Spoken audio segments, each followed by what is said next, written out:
Financial statements के अंदर इस साल मेरी ट्यूशंस कह रही हैं कि statement of profit and loss सबसे ज़्यादा इंपॉर्टेंट है, क्योंकि ऑलमोस्ट बच्चों ने बैलेंस शीट कर रखी थी। बट मैं फिर भी आपको सजेस्ट करूंगा कि एक बार P&L का पूरा फॉर्मेट और इसके अंदर की बातें बहुत ध्यान से समझेंगे। फॉर्मेट आपको पता है, revenue from operation, other income, total revenue आता है। एक्सपेंसेस में हमने कुछ ऐसा याद किया था, सीपी चलो एक फूल दूंगा और कुछ इस तरह की बातें थी, रिपीट नहीं कर रहे। क्वेश्चन ये है, ये जो स्टार्टिंग में लिखा होता है कॉस्ट ऑफ मटेरियल कंज्यूम्ड, तो यहाँ पे मटेरियल का क्या मतलब होता है? This is called raw material. Second point, consumed, consumed का फॉर्मूला होता है opening stock of raw material plus purchases of raw material minus closing stock of raw material. तो आपको इसका फॉर्मूला पता होना चाहिए। यहां लिखा है purchase of stock in trade, ये एक अलग चीज हो गई। Change in inventory, change in inventory का फॉर्मूला होता है opening stock minus closing stock. अब ओपनिंग और क्लोजिंग किसका? फिनिश गुड्स का, वर्क इन प्रोग्रेस का और स्टॉक इन ट्रेड का। कहीं नहीं लिखा रॉ मटेरियल, क्योंकि रॉ मटेरियल तो ऊपर आ गया था इस फॉर्मूले में, मटेरियल कंज्यूम। तो ये बहुत इंपॉर्टेंट बात है।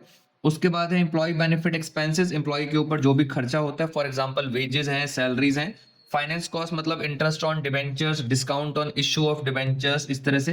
डेप्रिसिएशन टेंजिबल एसेट्स पे लगता है, अमोर्टाइजेशन इनटेंजिबल एसेट्स पे। और कुछ काम की बात करते हैं, इन तीनों को अगर हम प्लस कर दें, कॉस्ट ऑफ मटेरियल, परचेज और चेंज इन इन्वेंट्री, तो यहां से आता है कॉर्फो। कॉर्फो का मतलब होता है cost of revenue from operation, जिसको हम पहले बोलते थे कॉस्ट ऑफ गुड्स सोल्ड।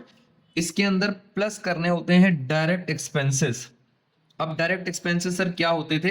जैसे होता था वेजेस, वेजेस आपको मिलेगा, इसके अंदर छुपा होगा एम्प्लॉय बेनिफिट एक्सपेंसेस।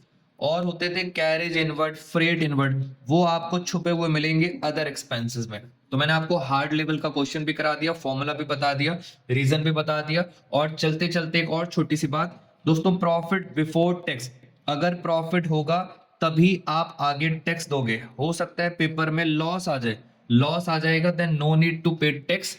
और मेरा आपसे क्वेश्चन ये है, अगर हम कैश फ्लो में चलते हैं तो कैश फ्लो में दो टैक्स होते हैं, एक होता है मेड और दूसरा होता है पेड।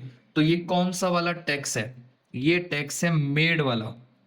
स्टेटमेंट ऑफ P&L में कौन सा आता है? मेड वाला। तो पेड आपको खुद ढूंढना है। तो ये इस तरह से क्वेश्चन आप जरूर करके जाएंगे P&L का। और एक बार कैश फ्लो में भी P&L का एक क्वेश्चन है दोस्तों आपसे नेक्स्ट वीडियो में।